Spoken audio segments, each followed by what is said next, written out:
But okay, really, what have I been doing in my spare time? Well, we had a whole lot of it to figure that out.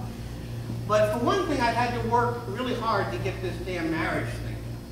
I had 2 false starts, but I'm happy to report that I finally have gotten it right. They say you get 3 strikes in this forever. Yeah. Oh, I can't get the buttons. Oh, they're too high.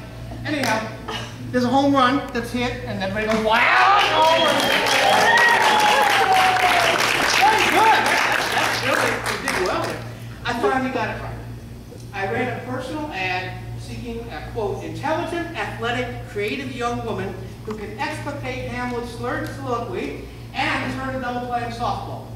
That narrowed the field considerably. I got 34 letters in response. No, really I did. 2 of them from gals in prison.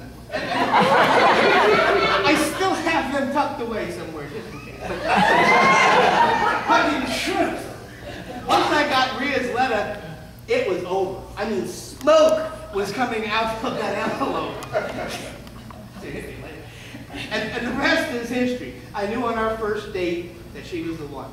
Rhea held out a little bit longer, but eventually she accepted the inevitable.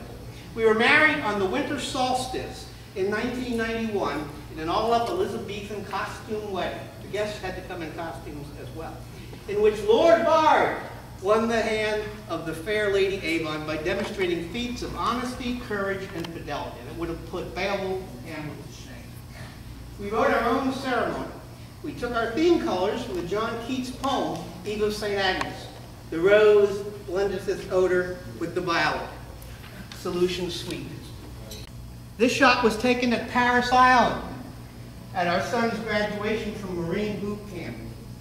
Rhea and I each brought 2 kids into the marriage.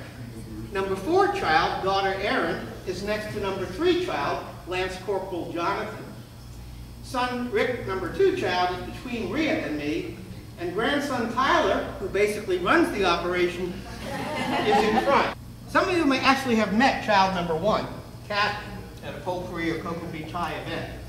This photo was taken a year after I left Cocoa Beach. We were in Indian Princesses, and we were the Oriental tribe, and several engineers from Marietta were members of that tribe, and we specialized in pyromania. One time at the big camp out, the engineers rigged up this flaming arrow to come out of a pine tree on a guided wire and ignite the bonfire. But the problem was it also ignited my headdress. Fortunately, Princess Lilac stomped it out before I could suffer severe burn. There she is 30 years later. And she's in her 2nd marriage. She's a quick learner. She's smarter than Dad. She got it down.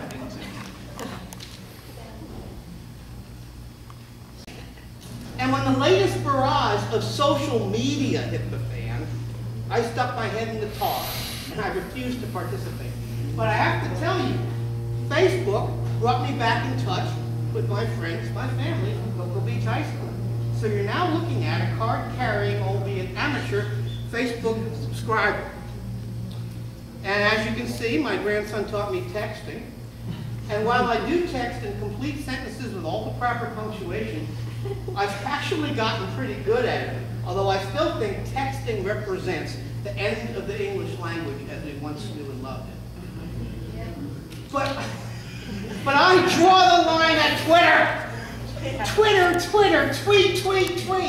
God help Shakespeare and John Keats.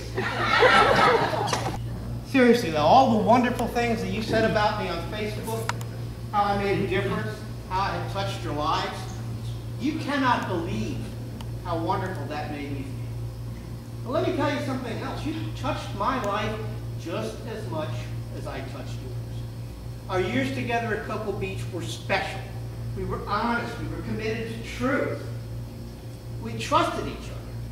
And most of all, we were human beings first, and teacher and students second. We were a team.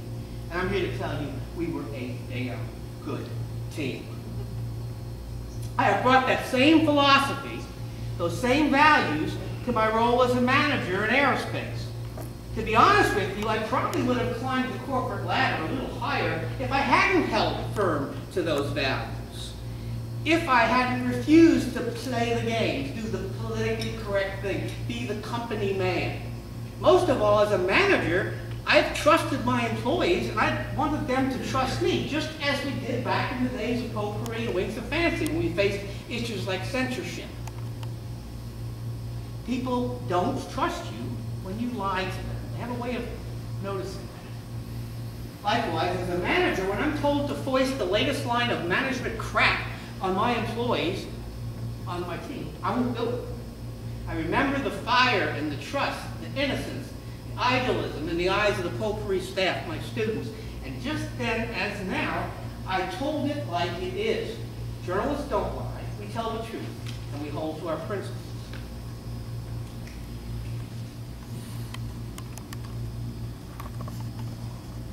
In closing, let me return to Shakespeare.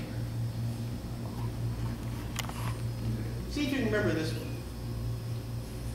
This above all, to thine own self be true, and it must follow as the night the day, thou canst not then be false to any man. That was our standard back in classroom E126. We lived that principle and we made it real. And it has been my standard ever since. And I know it has been yours as well. Back at Cocoa Beach, when we faced storms, and we faced plenty of them together, I tried to be your lighthouse. I want you to know that for all these years since we have parted, when I've hit stormy times in my career, and there have been many of them, you have been my lighthouse as well. Thanks so much for letting my wife and me spend time with you tonight. Let's keep the light shining.